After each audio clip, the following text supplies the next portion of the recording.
The views and opinions expressed in this podcast are simply that, opinions. All are presumed innocent until proven otherwise in a court of law. Sensitive topics are discussed. Discretion is advised.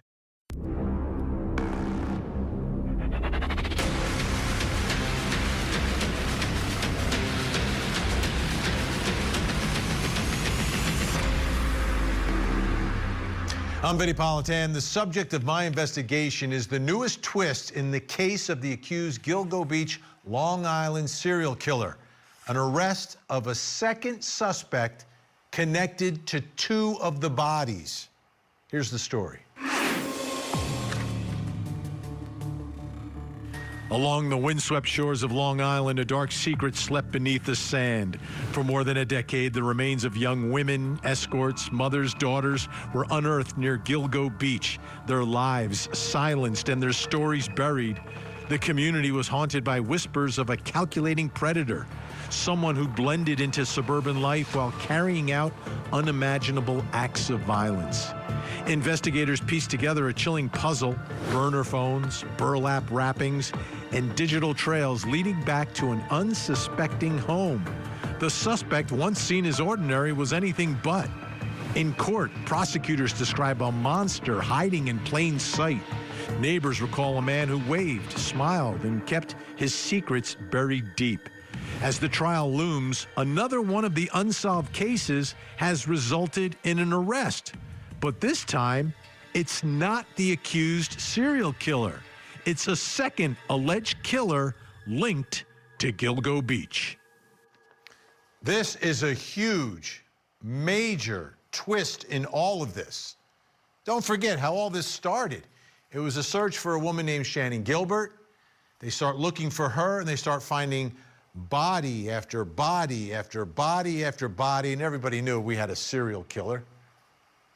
But now we're talking about a second suspect?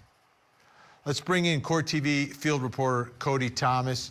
Okay, this suspect connected to Peaches, recently identified, and Peaches' child, daughter, young daughter.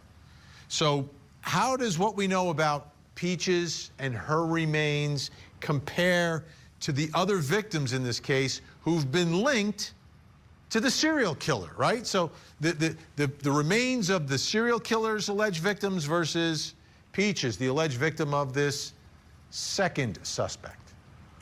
Well, yeah, Vinny, there are a handful of similarities and differences linked between Peaches, whose real name is Tanya Jackson, and the other 7 victims that Rex Heuermann is currently charged with. One of those differences being the fact that there has been this separate arrest. But Vinny, let's first take a listen to detectives discussing how Jackson was found and how her 2-year-old daughter's remains were linked to her years later.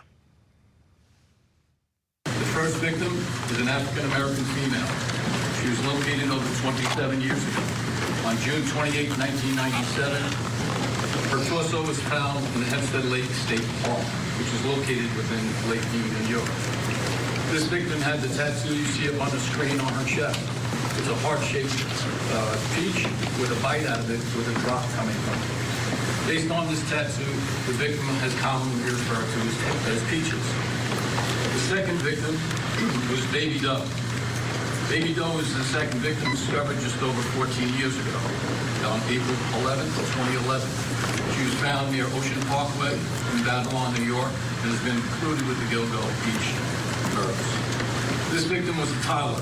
She was believed to be 2 years old at the time. She's been referred again as Baby Doe. In 2015, the victims were linked. Through DNA analysis, Peaches was identified as the mother for Baby Doe. Although we linked them together as mother and daughter, we still did not know their identities. In 2020, the FBI assisted us, and the DNA was turned over to their team. They began their investigative genetic genealogy studies, which would eventually lead to the identifications of these victims. Agents and detectives subsequently interviewed family members and obtained DNA samples to confirm the identities through our Nassau County Crime Lab. As a result of this technology, the interviews, the further DNA testing and analysis, we can now provide the names to both victims. Tanya is Tanya Denise Jackson. Tanya was born on October 22nd, 1970 in Alabama. When she was found in 1997, Tanya was 26 years old and a single mother. She was a U.S. Army veteran, as you see her in her fatigues. She was living in Brooklyn, New York. And at the time, she drove a 1991 Geo Storm colored black. This is her daughter, Tatiana Marie Dykes. Tatiana Marie Dykes was born March 17, 1995 in Texas. She's a 2-year-old female, and again, the body was discovered on Ocean Park in Babylon. Again, in 2015, she was linked to her mother through DNA analysis. So, Vinnie, just a quick recap there. Tanya Jackson, a U.S. Army veteran, 26 years old, single mother, found dismembered in 1997. Also had that beautiful little 2-year-old daughter that we see on the right of the screen there, whose remains were found not far from hers on Gilgo Beach. But, Vinnie, what I want to do now is take a look at this map here, showing the location of Jackson's remains and her daughter's remains compared to Heuermann's victims. Now, this map, just to note, only shows 6 of Heuermann's 7 victims, and that's because victim Sandra Castillo was found in North Sea, Southampton. But this map, of course, shows, as you see it there, the locations of Melissa Barthelemy, Maureen Brainerd Barnes, Amber Costello, Megan Waterman, Jessica Taylor, and Valerie Mack. Now, Andrew Dykes, that is the man who's now been charged in Tanya Jackson's murder. We see that Tanya Jackson's remains are located farther west. If you look towards the left of your screen, kind of left towards the bottom there, that's where her remains are compared to Heuermann's group that are all kind of there in the same vicinity, marked in red there. But Tatiana Jackson, baby doe, is located near Valerie Mack's remains towards the top right of the screen there. So, Vinnie, let's dive into some similarities here between the two groups of victims. Now, we'll go to similarities first. Heuermann's alleged time frame, documented by investigators and by his, based on the victims, is from 1993 to 2011. Tanya Jackson is found in 1997, so that fits that time frame. Heuermann's alleged dumping spot, of course, we know as Gilgo Beach. Tanya Jackson and baby doe Tatiana Jackson are also found there, so that's along his MO as well. Lastly, Heuermann's alleged age range of the victims that he is currently charged with ranged from age 20 to 28. Tanya Jackson was 26, so she fits that as well. Now, some of the differences here. Heuermann's alleged victims were all sex workers or escorts. Now, we just heard there, Tanya Jackson was an Army veteran and was believed to be a medical assistant once she was in Brooklyn. Now, another difference here, Vinnie, Heuermann's alleged victims, out of Heuermann's alleged 7 victims, only 2 were found dismembered. Now, that's Valerie Mack and Jessica Taylor. Now, although Tanya Jackson, her remains were also found dismembered, she clearly differs from the majority of Heuermann's group of victims there. So those are some similarities and differences here, Vinnie. Some match Heuermann's MO.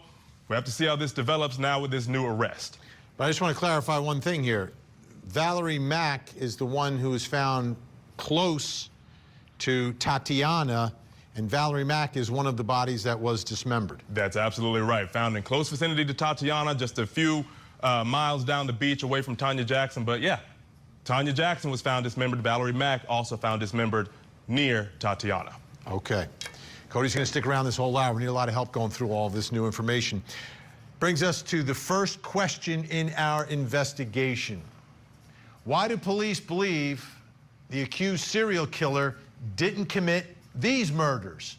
And we're talking about the murders of Tanya and Tatiana, mother and daughter. Why do they not believe that the serial killer that they've linked to 6 other bodies in that area, not connected to these 2? Joining me, retired FBI special agent and an expert in executing searches, Bobby Chacon is with us, along with private investigator Erica Morse. Thank you both for being here. Bobby, I'll start with you. What are your thoughts here on why investigators don't believe this is another victim of the accused serial killer?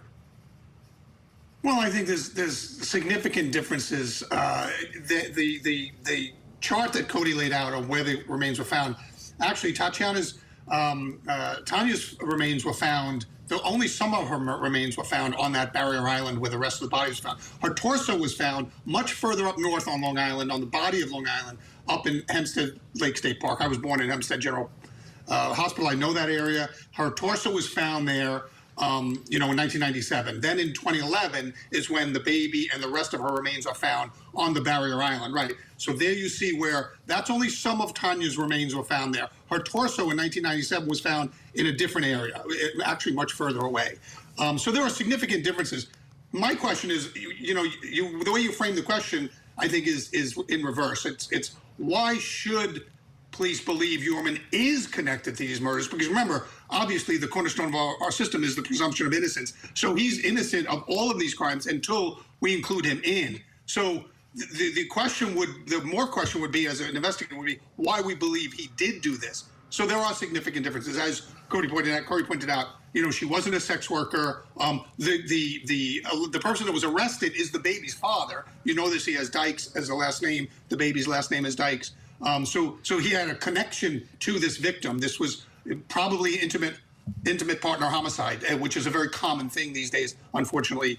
And so it's a more common crime than a serial killer crime. So I think there's enough to differentiate this particular case, other than the fact on where the bodies were found. Erica Morse, what are your thoughts here? My thoughts, Vinnie, are similar to Bobby's and then a couple differences. For me, this is just a domestic. I really feel like Andrew Dykes, this was a domestic situation. We have a very small percentage of Black serial killers. And so Rex Heuermann definitely fits more of that profile. Unless investigators are going to tell me that they're looking at Fort Campbell, Kentucky, in Tennessee, in San Antonio, and the other military bases where Andrew Dykes had lived over the last few decades, then I would be much more inclined to think that this is a domestic situation. Now, about that question, whereas Bobby said it in reverse, I'm going to look at it an even different way, which for me is, why does law enforcement think Rex Heuermann might be innocent at all? And I hate this, Vinnie. This is the part I hate, because I'm not someone who normally defends an accused killer. I've done it once before, and I learned way too much about that process. My bigger issue right now is that they have not cleared everybody who should be cleared. Shannon Gilbert is a huge factor for me in this case. Police corruption is a huge problem for me in this case. Obstruction of justice, missing evidence. All of these factors for me lead me to think that the FBI being kicked out of this case signifies a much bigger police corruption issue, and that Rex Heuermann may not have done this at all. I'm not saying he's innocent. I'm saying I'm seeing a lot that indicates a third-party culpability. And in New York State, that's allowed as a defense. Bobby, I wanted to get your response to some of the things that Erica has sort of laid out there in this case. Yeah, I think this case is kind of unique in that way because, as Erica pointed out, we did have this kind of corruption angle early on when the task force was originally formed back in 2011 when the bodies were found, things like that. And so it was a real mess. The police chief that was in charge of it, wound up going to jail. It was really checkered past. And so, but I think they've overcome all that when they reinstituted the task force many years later, and brought in new people and new eyes on it, brought in the FBI back into the case. And I think the renewal of that task force in the later years that led to this arrest, I think kind of washes away all of that doubt that people may have had on the earlier process, because they're really two different investigations. That task force in the beginning was a mess. The leadership was a mess. Right to the top, and so I understand the tainted part of that. But I think that when new blood was brought in, a new chief kind of reconstituted that task force, and then we saw all the progress that the case made. I think that kind of puts me at ease about what happened early on with that, all the corruption that was involved in that early part of that first task force that was put together. Yeah, once that initial chief was out of the way and it was taken. taken over by a different group, and they solved it pretty quickly. Like everything moved quickly. It was like the evidence was potentially there the whole time, but they did nothing about it because of the issues they were dealing with. Erica, do you feel like there's just more to this story, that even if the accused killer is part of it, do you feel like there might be more to all of this? I think there is much more to this story. You know, as I've said many times here, Vinny, as an investigator, my job is to rule someone in or rule someone out. And there was another individual that was questioned in this case who had serious ties to law enforcement and had the ability to manipulate some evidence in this and had the technical training to do this dismemberment. And this individual has never officially been ruled out of this case. He just kind of went away and actually went away, like left the area, as opposed to Rex Heuermann, who stayed in the area. Now, I'm not saying that he's innocent. My biggest problems with Rex Heuermann, because I noted them, are the hundreds of searches on the computer specific to the case, and the blueprint document. I have a real problem with that blueprint document. The mitochondrial DNA, not so much, because this third party, whom I won't name, would have actually had the technical knowledge, know-how to plant some hairs that would only match on a mitochondrial level. I've learned a lot since I've worked the inside of a trial. I've seen everything from media manipulation to evidence manipulation to how the narrative can be skewed in such a way that the public is not getting the real story. Yeah. And I don't think Andrew Dykes is another case where someone else. Yeah, we need cameras in the courtroom. We need transparency in this case too. All right. Bingo. Guests are sticking around. Coming up next, will this new twist hurt the prosecution of the Long Island serial killer? Everybody is presumed innocent in our country. There's a presumption of innocence. The Court TV podcast will return. My office filed a superseding indictment charging the defendant Heuermann with a seventh charged murder in the second degree for the murder of Valerie Mack, which occurred in 2000. Okay, so the arrest and the charging of murder after murder after murder connected to the accused serial killer was, you almost expected each time another body was connected to him, right? Because, okay, all these bodies, this is no coincidence. But now we've got a situation where there's someone else who's been implicated in two of the bodies that are part of this scene in this investigation. And that was not expected in all of this. Let's go back to Court TV field reporter Cody Thomas. So what's the status right now of the case against the accused Long Island serial killer?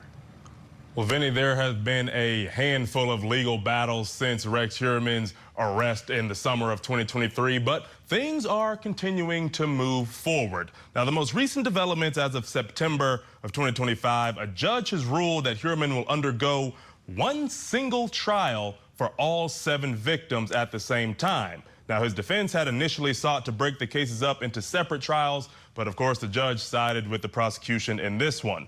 Now, a judge also ruled that novel DNA technology will be admissible during the trial. Now, this technology is called whole genome sequencing, and prosecutors argued that it's widely accepted and it helps extract evidence that would otherwise be impossible to get, like the rootless hairs that were found on Heuermann's victims. Now, his defense tried to fight this and argue that the tech is largely unproven, but again, the judge sided with the prosecution. And Vinny, one of the most important notes here is that as of now, there is still no trial date set, and Heuermann is due back in court in January of 2026. Yeah, continues to linger. Now, have the accused killer's attorneys said anything about this latest arrest of this second defendant connected to 2 of the other bodies? Well, Vinny, surprisingly enough, they have made no comments at all since this arrest, but of course we do know they are still standing by Heuermann's innocence. Take a listen to his attorney, Michael J. Brown, reiterate this sentiment following a previous hearing that Heuermann had. Take a listen.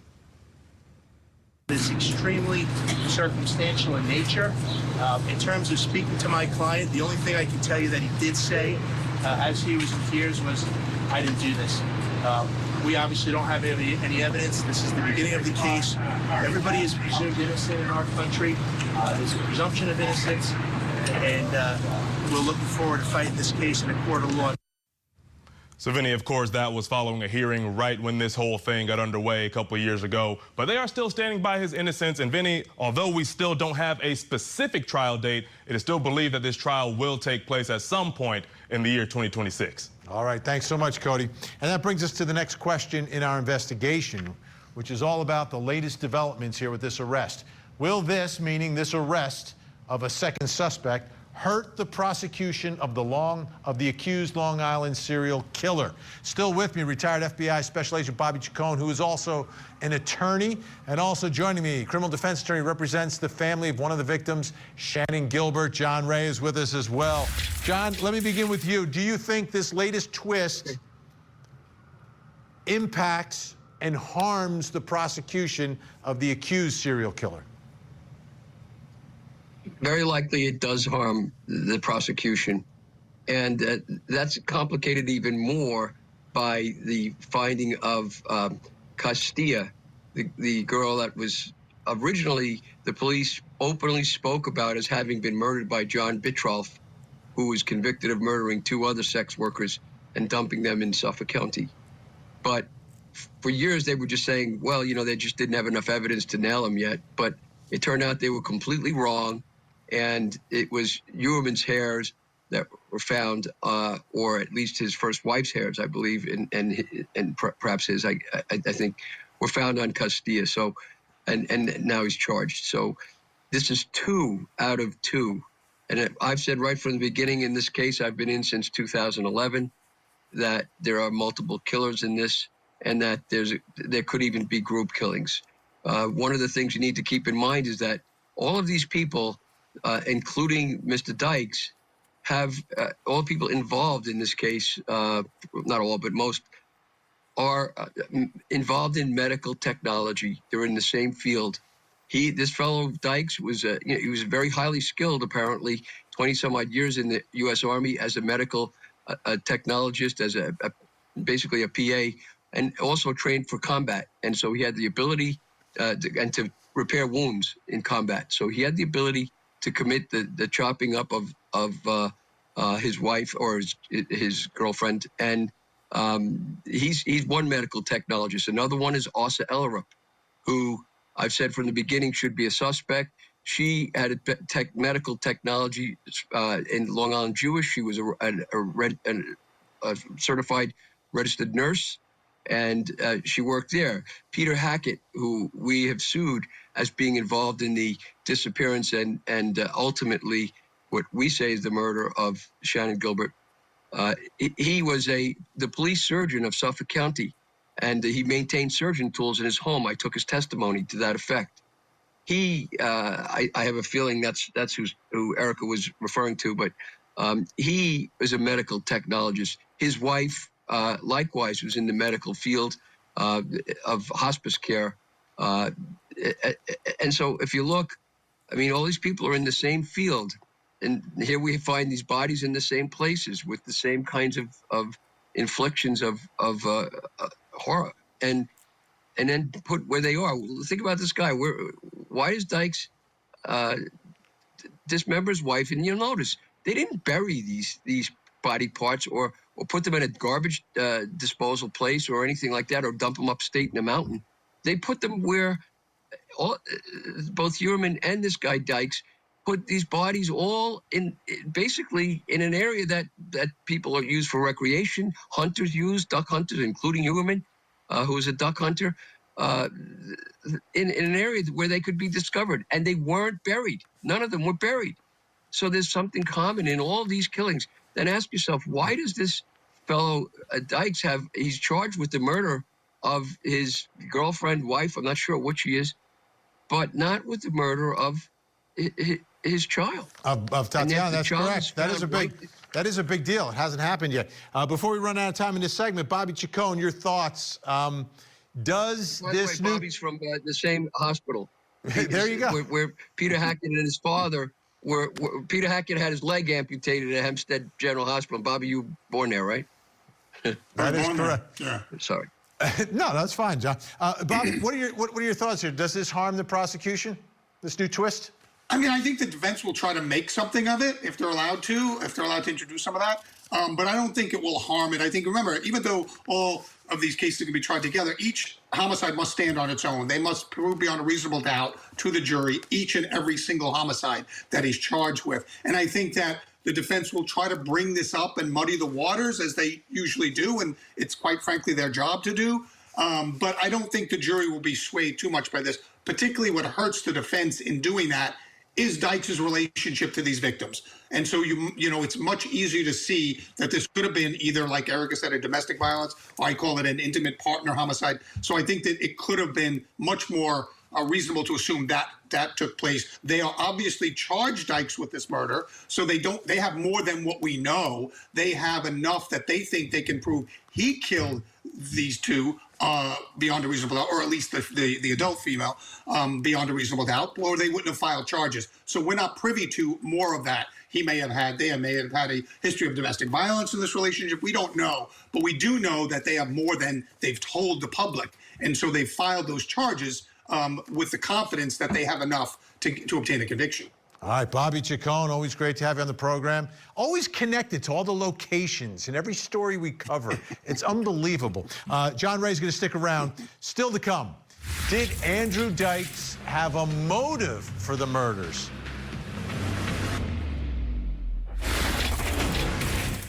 Now, back to the Court TV podcast.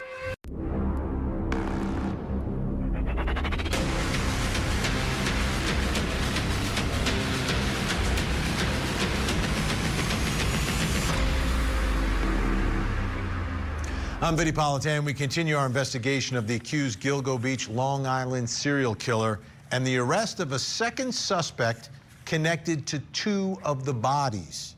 Here's the story.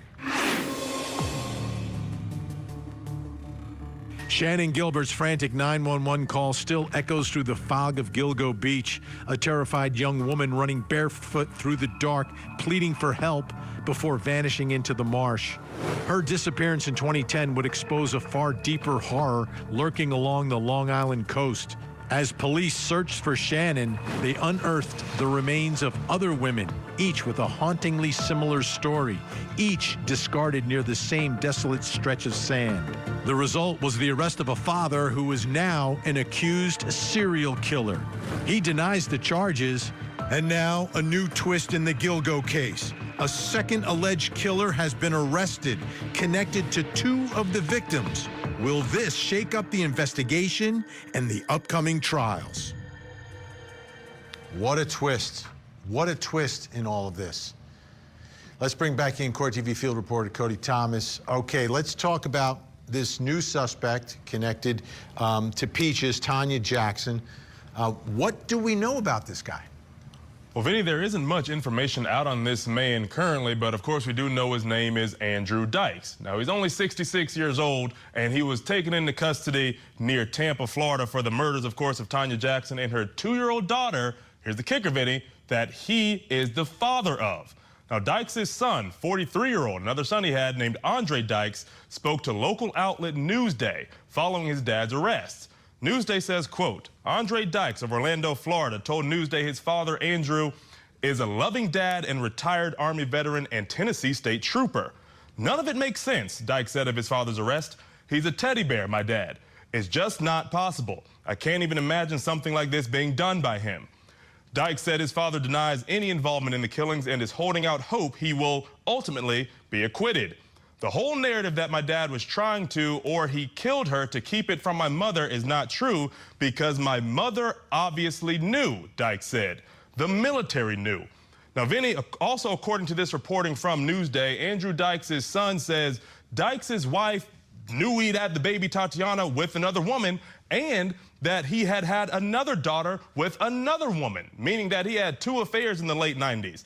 Now, the 43-year-old son, Andre, says his 2 parents, Dykes and his former wife, separated several years ago.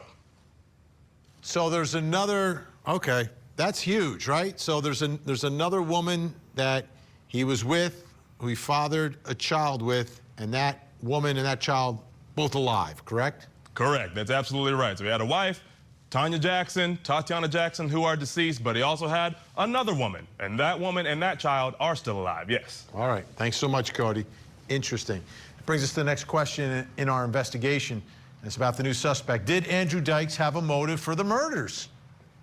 Was there a motive there? Still with us, private investigator Erica Morse and the criminal defense attorney who represents the family of one of the victims, Shannon Gilbert. John Ray with us as well. Erica, what are your thoughts here about motive and who this guy is? Was there a motive for him to kill Tanya and Tatiana?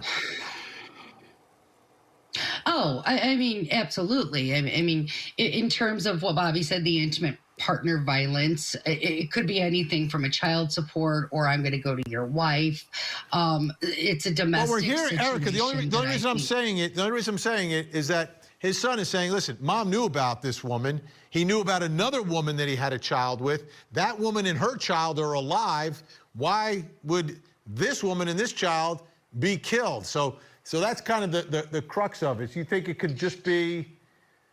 go ahead, continue. An argument. To answer. It could be an argument. It could be an argument. It could be a threat to expose. It could be... I'm mad right now, okay? Let me just go here. I'm mad because there were two pieces I didn't know that I've since learned since we got on the air. And that is that Andrew Dykes had medical training and that he's a retired cop. Now I'm really mad because John hit on this group killings thing. And I think he's onto something. John, I admire your work so much, especially in this case. But I have to say this. I have a friend who has worked on this case extensively, a colleague, and she is convinced that there's a medical angle to this case and that somebody needs to investigate an organ harvesting angle to it.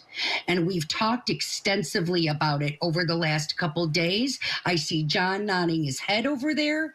Now that I know that Andrew Dykes has the medical technology, the medical training, he's a retired cop. Now, like what I thought 15 minutes ago has already evolved. And that's my job as an investigator, is to look at the information and follow it where it goes. John, what are your thoughts here? Did Dykes have a motive for these murders? Every murderer does. They may not be rational, but they're motives. And in this case, you have to look at the evidence first that you do know. And that is that this woman is dismembered and put in two different places. She's put in a tub, a plastic tub, her torso, in a place where anybody could find her in Hempstead Lake State Park. Her other body parts, absent her head, are put along Ocean Parkway. Why would this guy who came from Texas know that this is a dumping ground place where you put these bodies? And why would he leave his wife 7 or 8 miles away, his remains of his wife, from the baby, which was put right next to, virtually next to Valerie Mack, one of the other dismembered persons in this case? The answer I'm suggesting is that what you see in common as a motive is that this is some kind of a cultish thing, to my mind. Something's going on where these people are all involved in something that's wrong. Listen, if he's killing his wife because he's jealous or something's found out about him or some such other thing as that, why would he cut her up, leave her in 2 different places like that, and then leave the baby somewhere else? None of that makes any rational sense unless you consider the background of some of these people and what they're really involved in. And I take you back to looking at some of the for example, the images that we know that Åsa Ellerup and her daughter were looking at, horrible chopping up of women's bodies and dismemberments, disembowelments of them, and the like. There's something that connects them all, and it's that kind of perverse, twisted murder that they all seem to have in some way a connection with. So, I mean, to my mind, those are the connectors. That could be the motive. And indeed, it could be a harvesting thing as well. But, there's money in that and a lot of money, actually. So it could very well be that as well. I tried a case on that very issue, so I have some knowledge of it. And And the harvesters, many of them are truly, they're buzzards that fly in and take the bodies before they're dead and take harvest their organs. So that's possible. But the simple motive that he killed her because of some jealousy or some, marital struggle, nah, I don't see it. That doesn't add up for you. A big thanks, Erica Morse and John Ray, for joining us tonight. Interesting concept, interesting questions being raised tonight. But as we know, as we sit here right now, just one person has been charged as the serial killer in all this. Thanks so much. Coming up next, what role will DNA play in the prosecution of Andrew Dykes?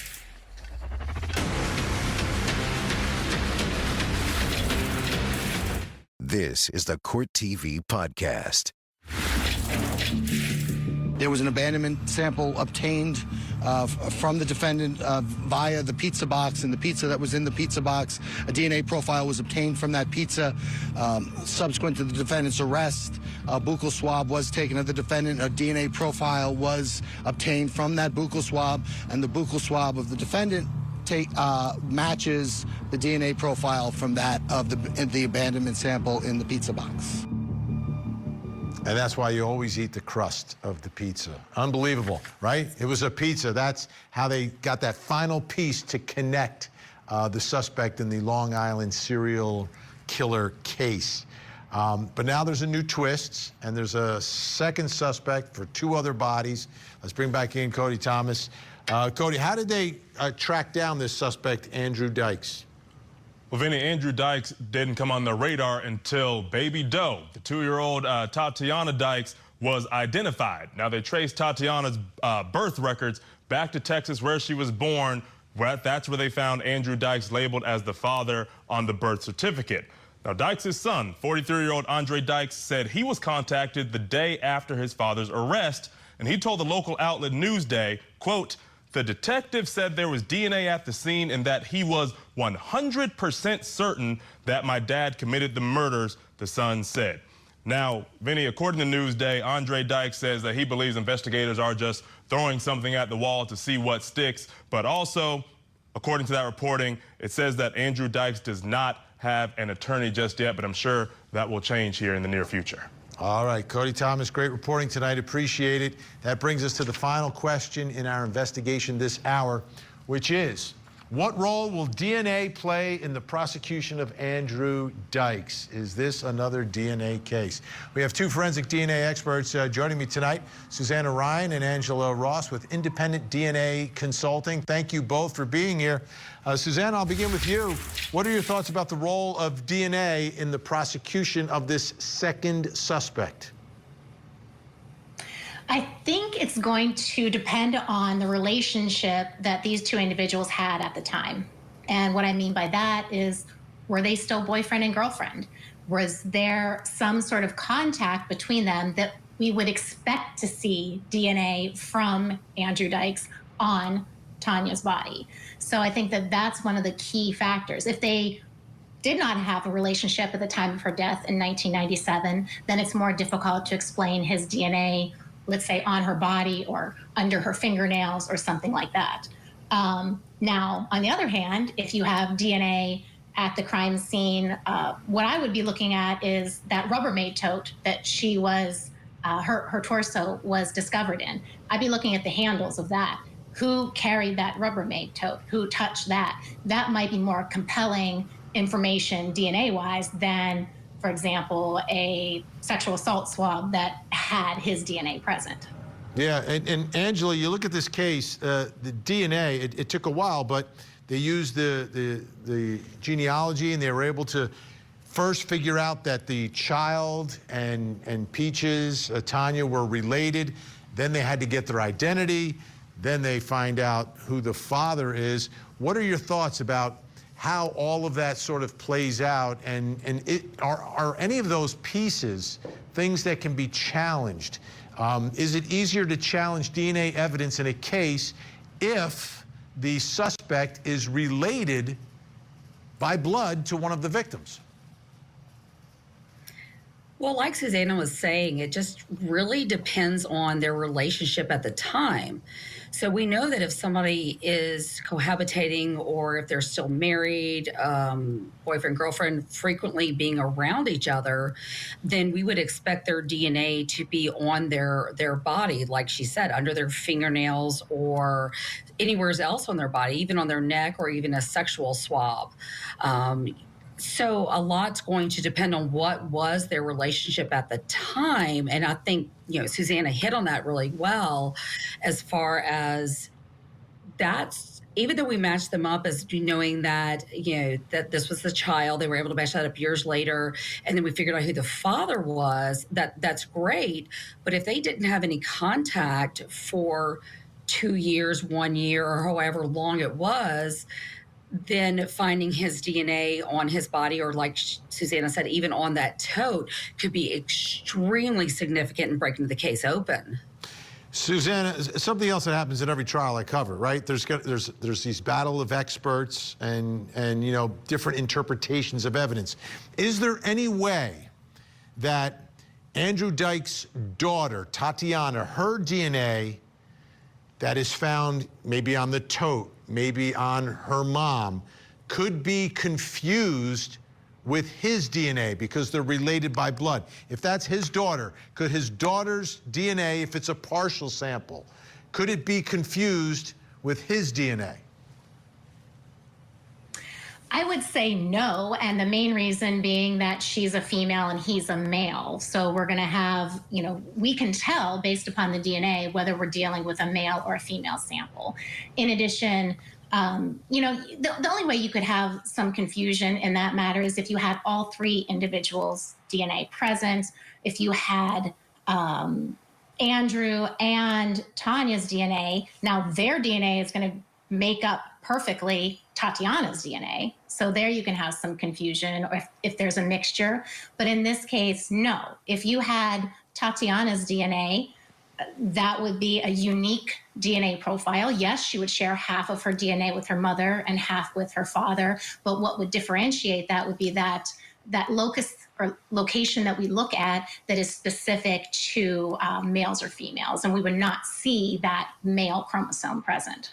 All right, we're out of time for tonight, but obviously we're going to continue covering this story and others, and would love to have both of you back. Thank you so much. Great information, great insight, great experts. All right, this arrest is huge for investigators and for the victim, Tanya Peaches Jackson. But it's also huge for the accused Long Island serial killer. That's because he's just been handed a chance for a reasonable doubt, something to show the jury, someone to point the finger out. Will it work? Well, it may depend upon what the judge allows the jury to actually hear. I'm Vinnie Politan. We'll keep digging for answers as the investigation continues.